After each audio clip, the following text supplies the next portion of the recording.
Bonjour à tous. Donc voilà, troisième cours de politique linguistique. On va se pencher aujourd'hui et dans les temps qui viennent aussi sur une petite série en fait de travaux sur des pays différents.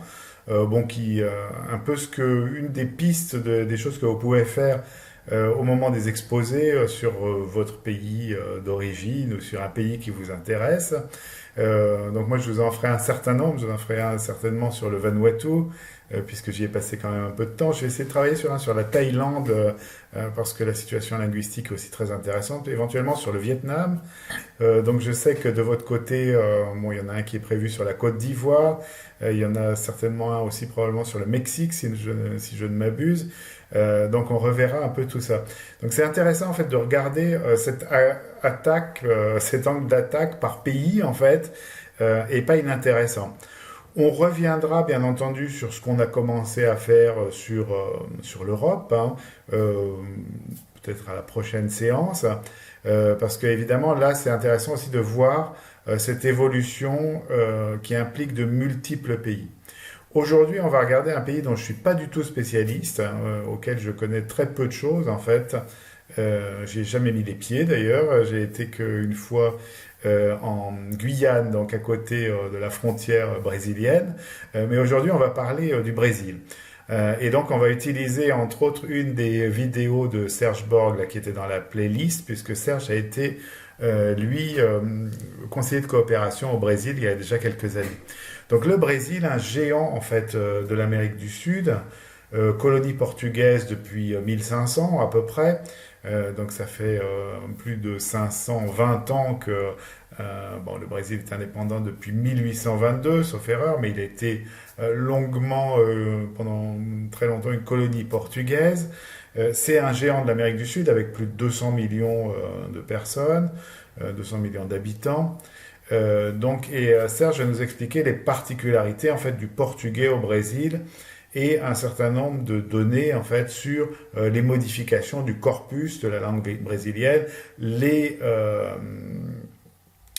interventions gouvernementales en fait pour fixer l'orthographe ou pour modifier un peu le statut en fait de la langue portugaise. On verra après que bien évidemment toute la période précoloniale puis la période coloniale était marquée par une colonisation d'une violence extrême en fait qui a éradiqué 90% de la population autochtone après l'arrivée des Portugais. Donc il y a eu à la fois d'un côté la colonisation, l'exploitation des terres.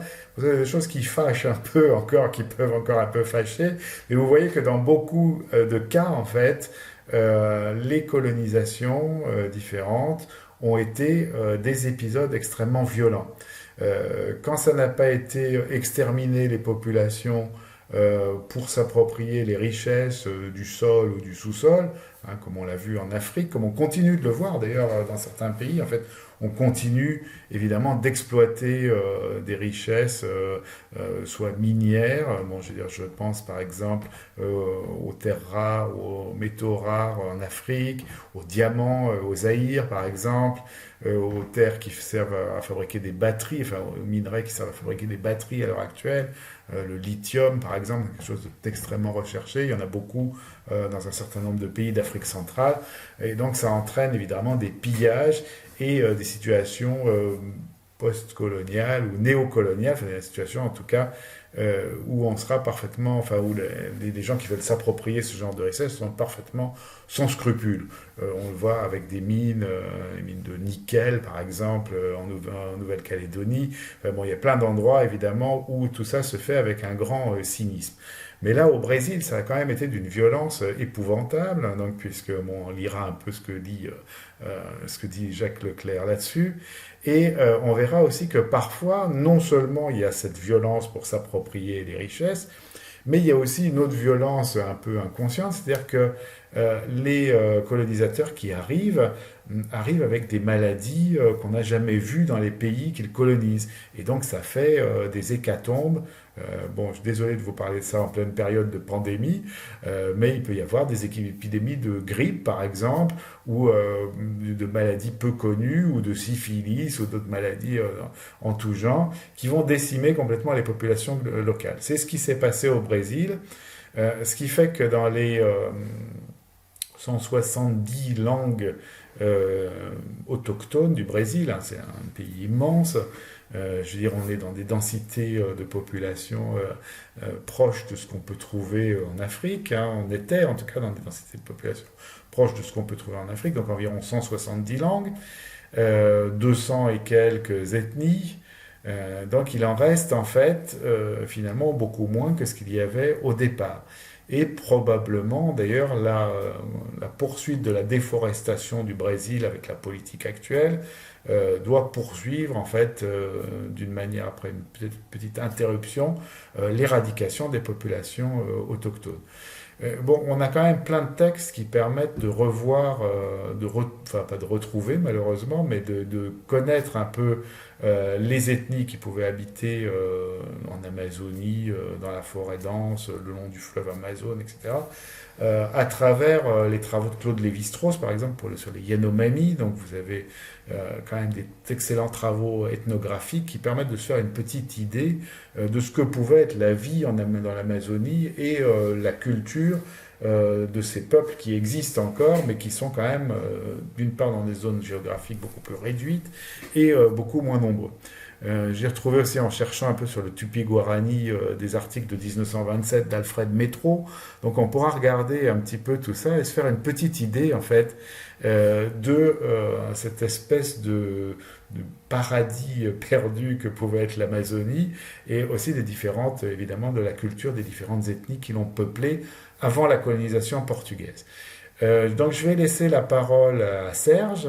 On reviendra après donc sur des données un peu plus anciennes, en fait, venant donc du site que je vous ai recommandé, hein, le site de Leclerc, de Jacques Leclerc, de l'Université de Laval. Vous verrez, bon là c'est des données qui datent un peu, mais qui ont encore un intérêt parce que bon, elles parlent enfin il y a un texte intéressant en fait sur la colonisation portugaise, sur les langues vernaculaires du Brésil, et on regardera donc après un petit peu d'ethnographie en fait sur différentes ethnies représentées au Brésil.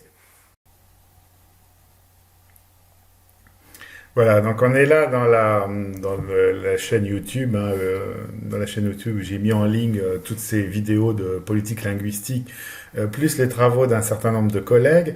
Donc on va regarder Brésil, 7 minutes à la découverte des politiques linguistiques du monde, par mon collègue Serge Borg.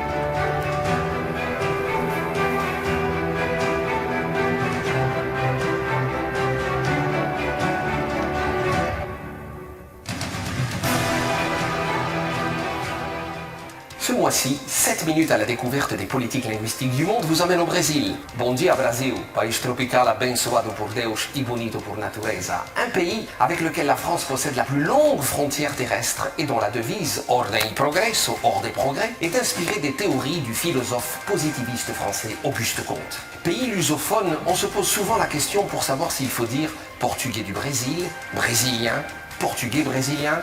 Voici donc une belle entrée en matière de politique linguistique que nous allons explorer selon notre traditionnel triptyque, à savoir le corpus, l'histoire de la langue portugaise dans ce pays continent, son statut et celui des autres langues autochtones, immigrantes, dans la République fédérale du Brésil, et enfin la place de la francophonie et du plurilinguisme dans ce géant latino-américain de 218 millions d'habitants. La langue du Brésil est donc au départ celle de son pays fondateur, à savoir le portugais du Portugal. Au même titre que les autres grandes langues officielles des pays d'Amérique, majoritairement importées d'Europe, comme l'anglais, l'espagnol ou le français, le portugais au Brésil aura connu un destin parallèle et contextualisé par rapport à la norme linguistique de départ.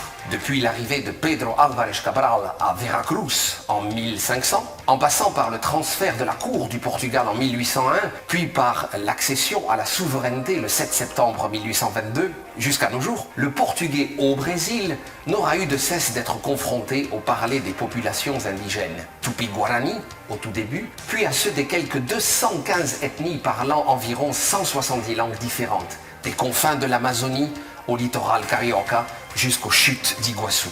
Puis ce fut le tour des idiomes africains, comme le Yoruba, une langue du Nigeria, ou encore du Kimbundu, parlé en Angola. Et bien sûr, celui des langues immigrantes comme l'italien, l'allemand, le japonais, l'arabe, le russe, jusqu'aux emprunts plus récents au français et surtout à l'anglais. Il va sans dire que ces multiples contacts de langues n'auront pas été sans incidence sur son corpus. Si l'écrit est resté relativement stable, c'est surtout l'oral qui aura connu des évolutions phonétiques importantes. Ces écarts grandissants auront rendu nécessaire la mise en place d'un accord orthographique en 1990, ou Accordo Ortografico da Língua Portuguesa, pour préserver les intérêts de la langue portugaise dans les pays lusophones. On notera toutefois que cet accord n'est appliqué au Brésil qu'avec parcimonie. En effet, les Brésiliens se basent généralement sur leur formulario ortográfico. Il s'agit d'un texte normalisant qui fut approuvé en 1943 par l'Academia Brasileira de Letras et qui codifie l'ensemble des règles d'orthographe, de ponctuation et d'écriture, pas toujours en phase avec la langue de Luís de Camões et de l'Université de Coimbra. Concernant le statut des langues au Brésil, l'article 13 de la Constitution de 1988 et modifié en 1994 stipule que le portugais est la langue officielle de la République fédérale du Brésil. On aurait pu s'attendre à ce que les langues indigènes ou immigrantes aient un droit de cité au niveau fédéral ou dans des États fédérés, mais il n'en fut rien. L'État fédéral n'a jamais officialisé une langue autochtone ni un État fédéré. Cependant, les municipalités peuvent légalement officialiser une ou plusieurs langues autochtones sur leur territoire. Jusqu'à présent, une seule a eu la possibilité de le faire.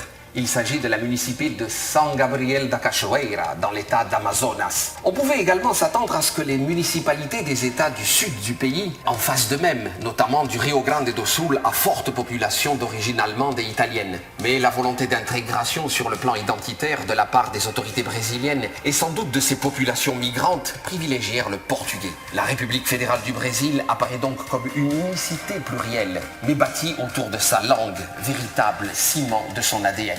On soulignera également le caractère volontariste des autorités brésiliennes sur la scène internationale en matière de politique linguistique et éducative. En effet, le Brésil joue un rôle de tout premier plan dans la Comunidade dos Países de Língua Portuguesa. Brésil, Portugal, Cap-Vert, Angola, Mozambique, São Tomé et Príncipe, Guinée-Bissau et Timor oriental. Cette communauté promeut la langue ainsi que la culture commune qui unit ces pays membres. Les pays lusophones collaborent plus particulièrement dans le domaine de l'éducation, mais cherchent aussi à renforcer leurs liens culturels, politiques et économiques. La CPLP a son siège social à Lisbonne, mais le Brésil est le principal bailleur de fonds, faisant de lui le pays moteur de la lusophonie. Enfin, en matière d'apprentissage des langues, d'éducation au plurilinguisme et de francophonie, l'article 36 de la loi 9394 stipule qu'il sera inclus une première langue étrangère moderne comme discipline obligatoire, choisie par la communauté scolaire, et une seconde selon les disponibilités de l'établissement. Si l'on ajoute au choix majoritaire pour l'anglais comme première langue, l'adoption en 2018 d'une loi visant à l'implantation graduée de l'espagnol, langue officielle des pays circonvoisins, pour cause de Mercosur, on comprend que l'apprentissage des autres langues soit relégué au second plan dans l'enseignement public. Une exception toutefois avec l'état d'Amapá, situé dans le nord du pays, près de la Guyane française. C'est le seul à avoir inclus depuis 1999 l'enseignement du français à l'école publique. Par ailleurs, l'enseignement du français est bien présent au Brésil, comme en atteste le dynamisme du tissu associatif de ses enseignants, le nombre très important de départements de français et de centres universitaires de langue, sans oublier le réseau des alliances françaises, un des plus grands au monde. Que ce soit en littérature avec Machado de Assis, Jorge Amado ou Paulo Coelho, et dans l'ensemble des sciences humaines, la francophilie brésilienne est une évidence et s'exprime par d'innombrables collaborations et coproductions au cinéma, Central do Brasil avec Fernanda Montenegro, en architecture entre Le Corbusier et Oscar Niemeyer, ou encore dans les adaptations musicales de Georges Ben, Chico Buarque et Tom Jobim par Claude Nougaro ou Georges Moustaki. À l'image de L'Homme de Rio, les regards croisés et la fascination réciproque qu'entretiennent nos deux cultures sont féconds et désormais élargis à d'autres pays de l'espace francophone, notamment vers l'Amérique du Nord, les Caraïbes, l'Europe et l'Afrique. Le prochain numéro de 7 minutes à la découverte des politiques linguistiques du monde vous amènera au royaume du Maroc, pays phare de la francophonie au Maghreb, véritable exemple en matière d'aménagement linguistique, dont la devise est Allah al-Watan al-Malik, Dieu, la patrie et le roi. À bientôt au Maroc. Donc sacré Serge, toujours très éloquent hein, et très sympathique. Donc Allah, al-Watan, al-Malik, donc la devise du Maroc qui est mon pays natal. Hein. Je suis né d'ailleurs à 2 pas de l'endroit qui apparaît derrière lui, la Tour Hassan à Rabat. Voilà, pour ne pas la nommer, un très très bel endroit de cette belle capitale du Maroc. Donc j'espère qu'on aura l'occasion d'écouter sa petite conférence, sa micro-conférence sur le Maroc. En attendant, pour rester au Brésil, donc vous voyez que c'est passionnant, en fait, la situation linguistique est absolument passionnante. Donc avec cette question de colonisation portugaise, en fait, qui va être, donc comme je le disais tout à l'heure, extrêmement dominatrice et extrêmement violente, qui va pratiquement éradiquer, en fait, tous les peuples indiens qui vivaient autour de l'Amazone, etc., et sur tout le territoire du Brésil. Puis après des apports de différentes populations, donc un énorme brassage multiculturel, tout à fait passionnant et multiracial aussi. Hein, on voit le résultat en fait sur les populations brésiliennes qui sont souvent de très très beaux métissages. Donc vous avez aussi donc un apport africain et d'ailleurs les Yoruba donc qui viennent du Nigeria. On regardera éventuellement un petit peu aussi les questions de politique linguistique au Nigeria, très très intéressantes. Donc les Yoruba qui viennent du sud ouest du Nigeria. Vous avez, donc je vous ai montré la carte autrefois, 3 grands groupes ethniques au Nigeria. Les Yoruba, c'est eux qui ont apporté au Brésil le candomblé, donc, et donc cette religion hein, dans laquelle il y a de la trance, etc. Donc il y a eu des apports tout à fait extraordinaires au Brésil.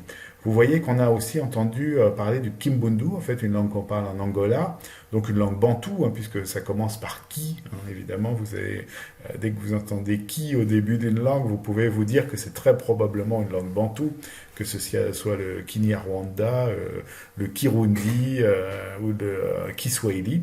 On a coupé le ki des fois en me disant que Swahili, mais le nom de la langue est bien Kiswahili.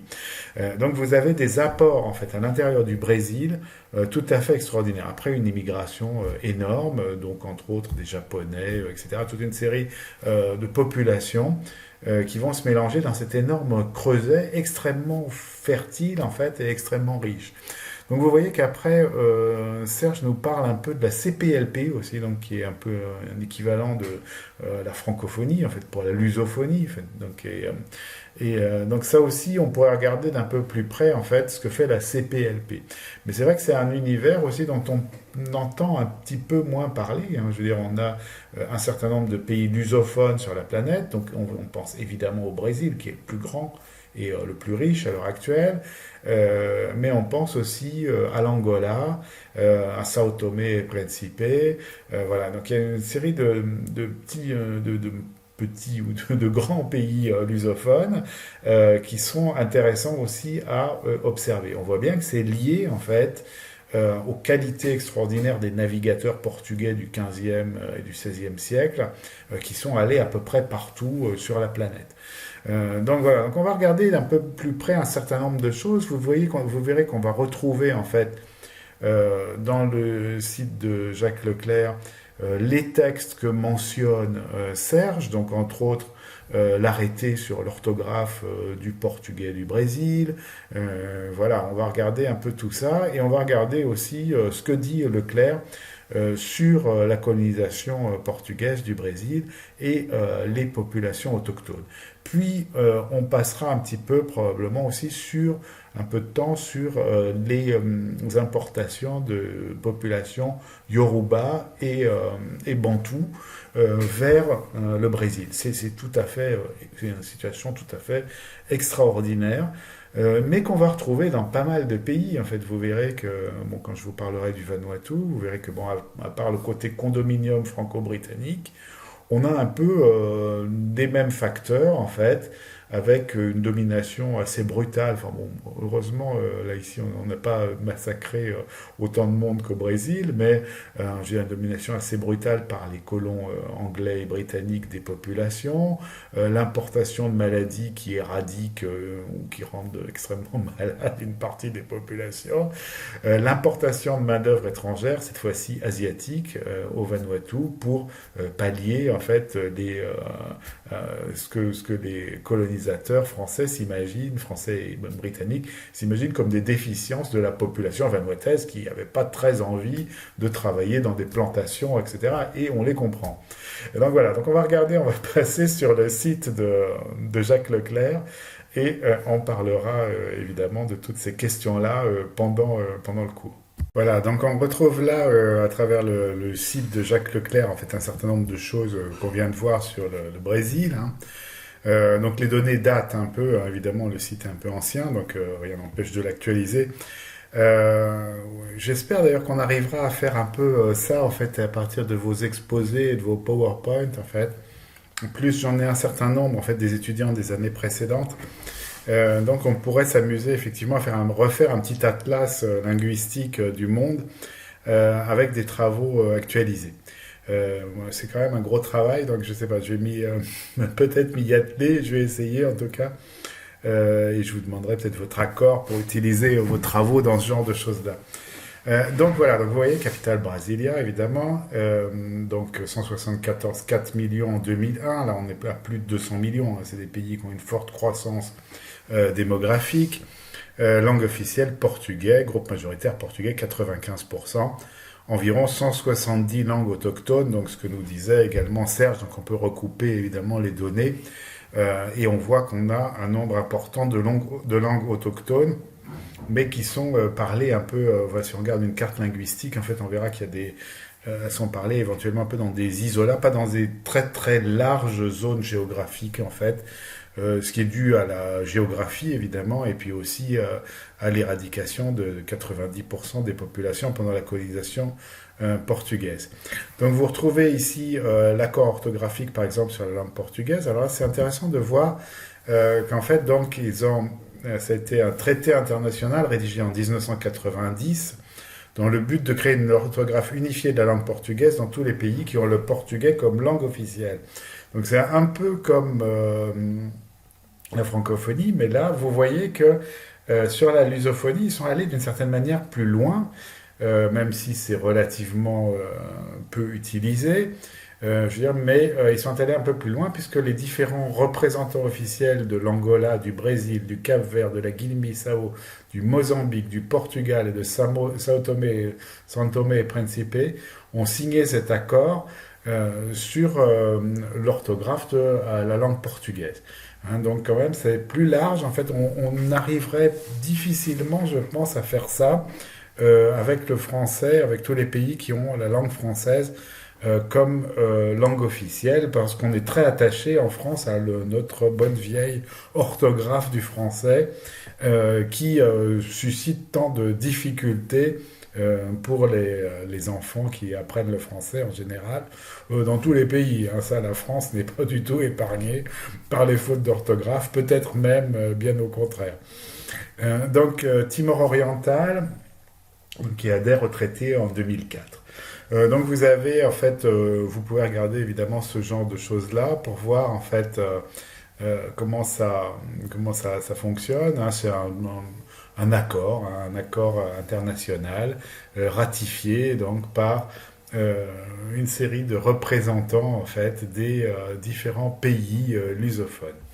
Assez intéressant de voir qu'effectivement on essaye d'intervenir sur le corpus de la langue de cette façon-là. Bon, ça marche moyennement bien en général, hein, ce genre d'intervention, comme les réformes orthographiques du français, c'est en général relativement peu suivi. Donc vous avez une situation générale du Brésil, hein, le plus grand État d'Amérique du Sud, avec 8,5 millions de kilomètres carrés, soit 16 fois la France. Vous voyez que c'est énorme, hein, ça prend un grand morceau de l'Amérique du Sud. On a ici donc une carte détaillée en fait qui permet de voir en fait les voisins la Guyane française, entre autres, qui est une enclave à l'intérieur du Brésil. On va voir. Vous voyez la carte détaillée, en fait, donc la Guyane française qui est là, le Suriname, la Guyana, pardon, et vous avez cet énorme pays, en fait, avec Brasilia, une capitale moderne au milieu, Recife, dont on part facilement vers l'Afrique, en fait, où on arrive facilement plutôt depuis l'Afrique. C'est d'ailleurs probablement là que sont arrivés aussi les premiers navigateurs africains qui sont partis des côtes de l'Afrique, selon un certain nombre de témoignages, pour l'instant peut-être un peu difficilement vérifiables, mais qui serait intéressant de regarder d'un peu plus près. Voilà, donc on a une petite situation du Brésil.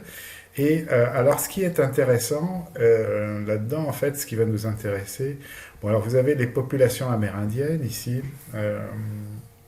les termes officiellement utilisés au Brésil pour désigner les autochtones du pays sont les suivants: indio ou indios, l'indien ou les indiens; indigena ou indigenas, indigène ou indigène; comunidad indígenas, communauté indigène; ou comunidad indigena, communauté indigène. Parfois grupo tribal, donc groupe tribal, et très rarement nativos, natif, parce qu'en fait, évidemment, dans beaucoup de ces pays-là, on ne reconnaît que difficilement le statut de natif aux occupants premiers du territoire, puisque la colonisation les a pratiquement complètement décimés.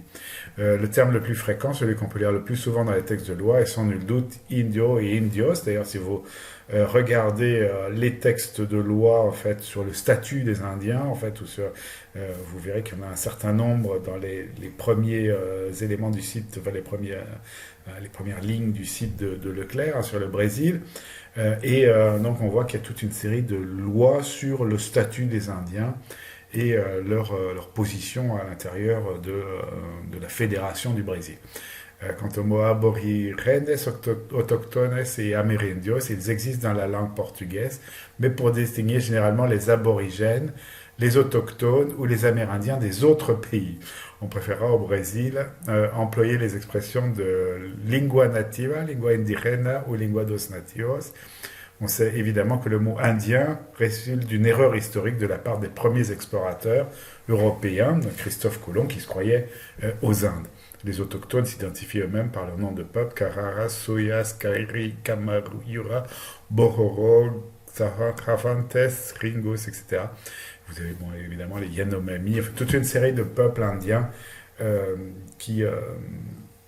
peuples autochtones de l'Amérique du Sud. Et ce serait intéressant, alors là encore une fois, c'est pas un sujet que je connaisse beaucoup pour le moment, mais on a maintenant des revendications en fait des peuples autochtones d'Amérique du Sud. Bon, les Mapuche au Chili, un certain nombre de Tupi-Guarani au Brésil, certainement.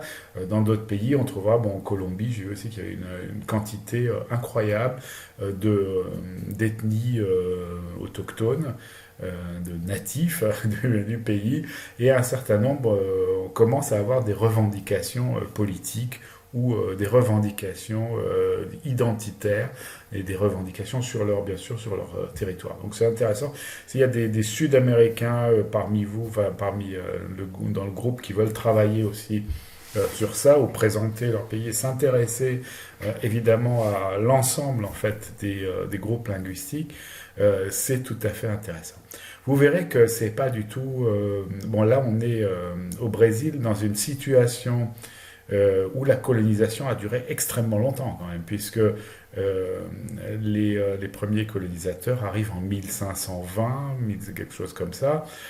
Donc il y a 500 ans, 5 siècles de colonisation en gros, et 2 siècles d'indépendance récente, mais où les populations donc, ont été pratiquement complètement éliminées. Donc c'est difficile dans ces conditions-là pour les peuples autochtones de résister. Mais vous verrez quand on parlera du Vanuatu, par exemple, que évidemment, tous ces endroits, en fait, on va avoir une très forte densité linguistique au départ, et un très grand nombre de populations diverses vont difficilement résister, en fait, à l'assimilation, aux politiques linguistiques et aux politiques coloniales et aux politiques linguistiques d'assimilation.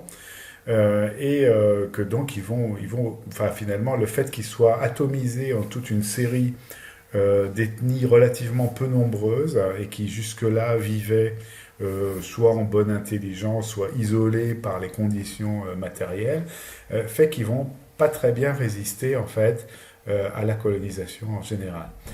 Donc on va retrouver les mêmes choses. Hein, je vous disais, on était frappé par la parenté en fait entre ce qui a pu se passer au Brésil et ce qui a pu se passer dans certains pays d'Afrique, ou voire même dans certains pays du Pacifique.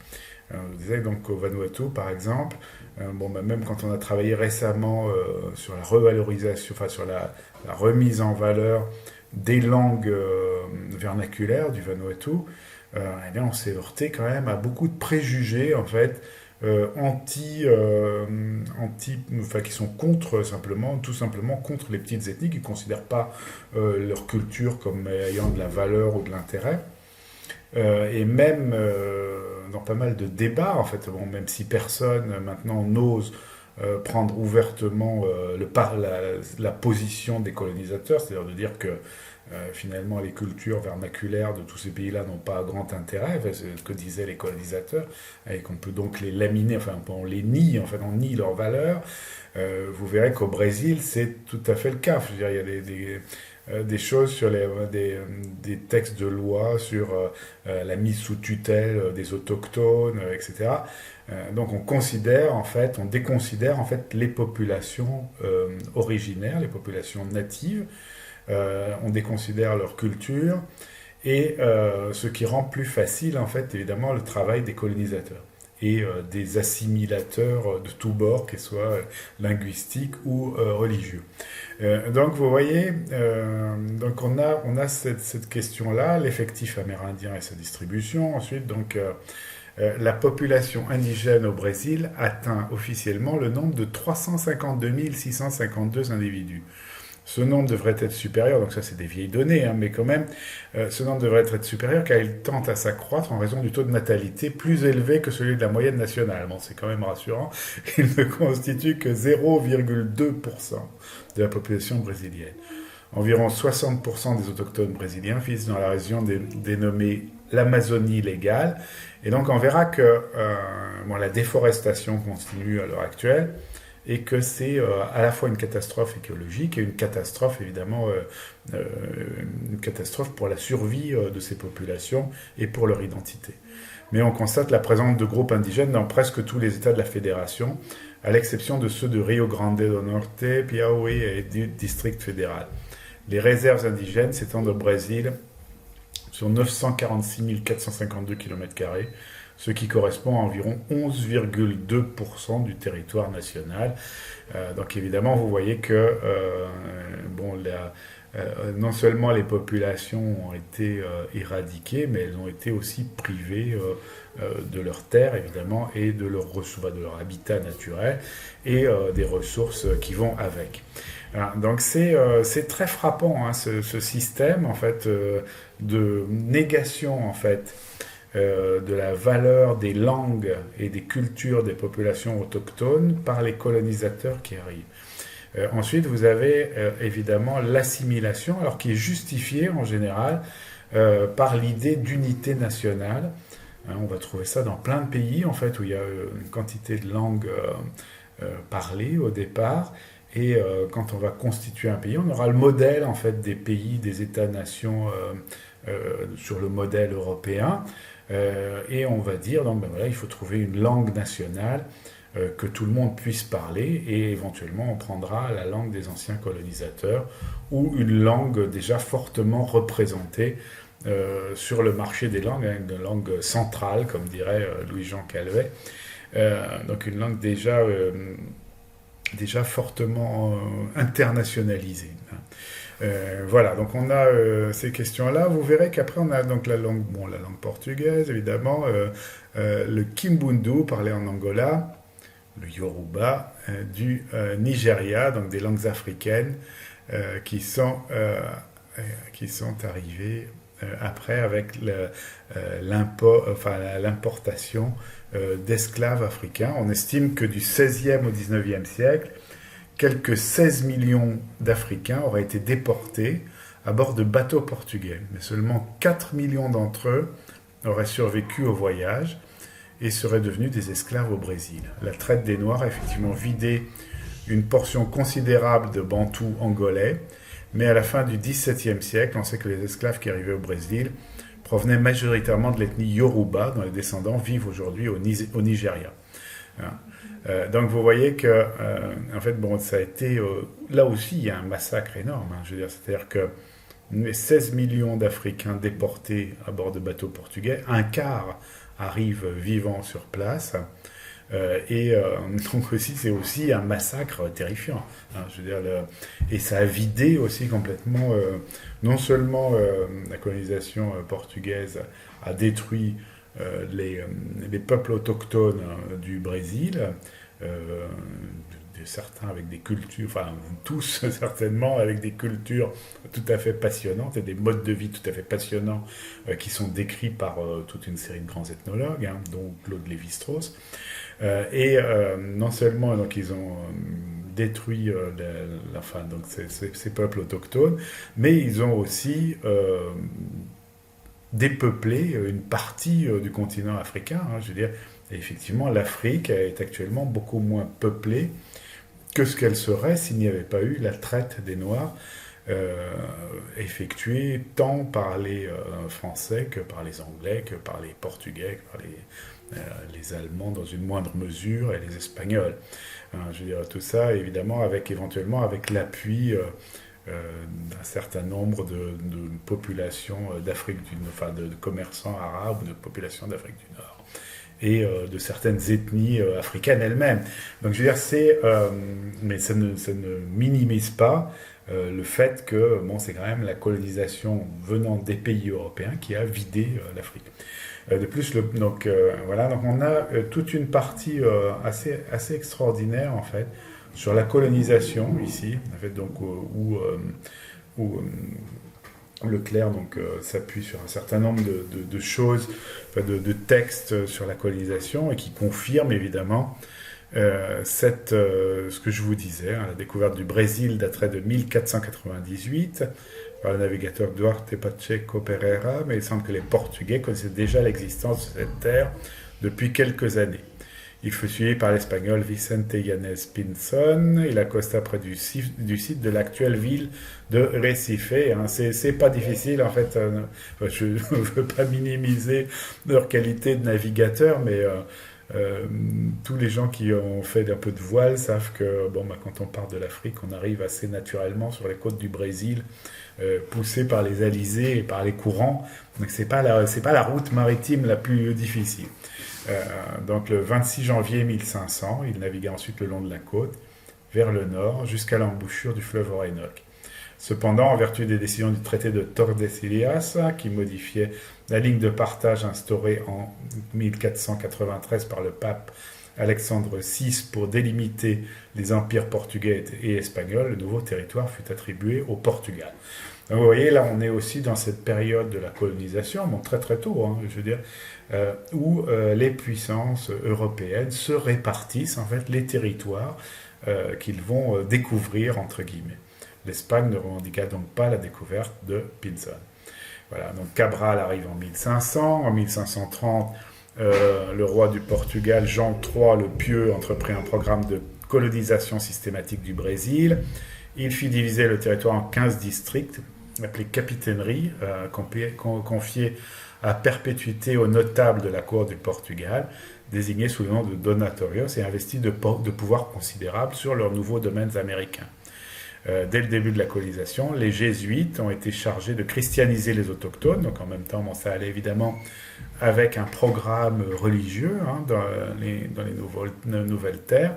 Ils ont écrit plusieurs grammaires des langues autochtones et en ont élaboré une nouvelle, le Nyangatu, pour l'utiliser comme langue véhiculaire entre les Européens et les autochtones. Alors là, c'est intéressant de remarquer ça, c'est qu'en fait, on n'a pas hésité, en fait, dans certains endroits, à créer de toutes pièces des langues qui était en partie simplifié, en partie inspiré en fait des langues des autochtones, pour supprimer certaines difficultés phonétiques, certaines difficultés grammaticales, faire des langues très très régulières qui seront utilisées comme langue véhiculaire. Donc c'est le cas par exemple du Lingala en Afrique, au Congo, hein. C'est le cas du Ngatu ici. Voilà, donc on peut fabriquer de toutes pièces une langue, hein. Je veux dire, et je ne parle pas de la création populaire, là c'est une création faite par des jésuites, hein. J'ai souvent des religieux d'ailleurs qui ont fait ça, peut-être parce qu'ils avaient une sensibilité particulière aux langues grâce à l'apprentissage du latin, je ne sais pas. Et donc en tout cas, on a fait ça dans plusieurs endroits. Ce serait intéressant de recenser effectivement toutes les langues qu'on a fabriquées comme ça, que ce soit de l'espéranto là, avec une autre visée, hein, une visée plus universaliste, que ce soit le lingala, que ce soit voilà, donc toutes ces langues-là, qui ne sont pas des créations, hein, encore une fois, de la population.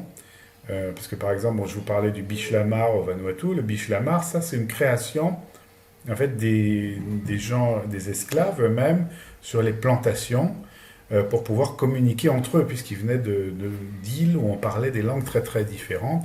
Donc ils ont fabriqué un créole, un base française un base française et anglaise, pardon, pour pouvoir communiquer entre eux. Là, je vous parle de langues complètement synthétiques, fabriquées souvent à usage véhiculaire et souvent par des religieux. Hein.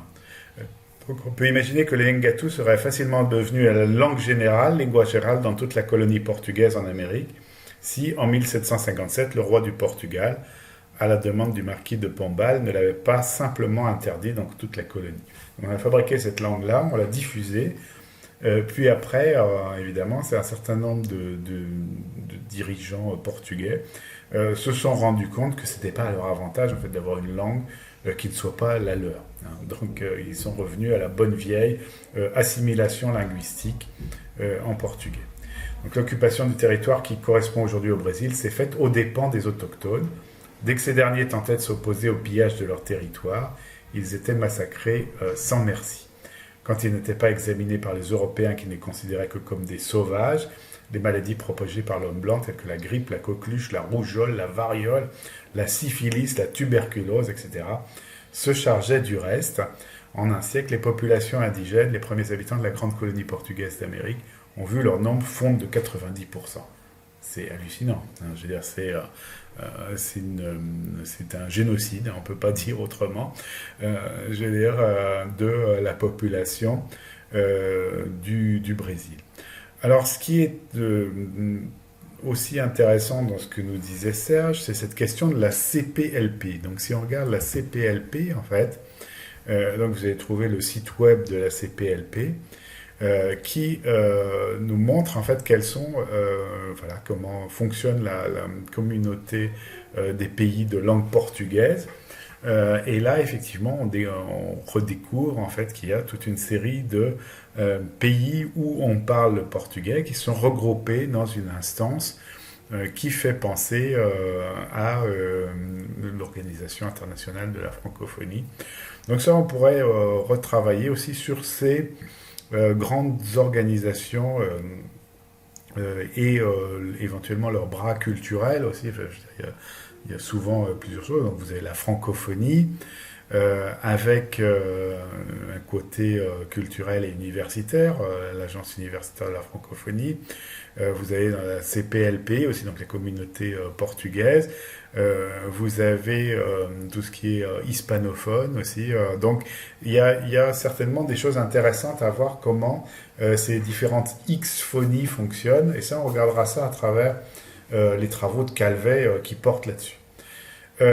Pour finir, en fait, rapidement, parce que j'ai beaucoup parlé, vous en savez un petit peu plus sur le Brésil grâce à Serge et grâce aux travaux de Leclerc. Hein. Pour finir, je vais vous montrer malheureusement cet article-là, en fait, qui est un article tout récent, en fait. Et donc actuellement, Le Brésil, en fait, donc vous savez que le Brésil est dirigé actuellement par Jair Bolsonaro, et que donc il a autorisé en fait de grandes déforestations, en fait, de grandes coupes de l'exploitation de la forêt d'une manière absolument anti-écologique. Donc ça aussi c'est assez terrifiant, hein, parce que les peuples autochtones, donc, qui ont des revendications aussi sur à la fois sur leur statut, leur culture, leur langue, leur territoire, etc., sont en première ligne en fait. D'une part parce que la déforestation continue, comme au temps de la colonisation, et d'autre part parce qu'ils sont aussi extrêmement touchés par l'actuelle pandémie de Covid-19. Voilà, parce qu'ils sont à la fois dans des zones en fait, où il y a très peu d'hôpitaux, ou alors dans les villes, ils sont dans les quartiers les plus pauvres et les plus insalubres. Donc en fait, vous voyez que les dégâts de la colonisation ne s'effacent pas facilement, et que les pratiques, fait que c'est mettre beaucoup de temps en fait, d'arriver à faire reconnaître à leur juste valeur tous les peuples autochtones. C'est un peu une des choses à laquelle on peut travailler, enfin un des objectifs auxquels on peut travailler à travers ces questions de politique linguistique. J'ai essayé de faire en sorte, pas dire, je n'irai pas jusqu'à dire essayer de construire un monde meilleur, mais essayer en tout cas de travailler en fait sur la reconnaissance des droits linguistiques et des droits en général des différentes populations. Parce que justement, à partir du moment où on a cette curiosité, en fait, cette curiosité linguistique, cette curiosité culturelle, je crois qu'on ne peut que avoir envie de défendre la plupart, enfin même toutes les communautés linguistiques et toutes les ethnies qui peuplent la planète. Voilà, merci beaucoup, à demain pour le cours, donc, et puis bonne soirée.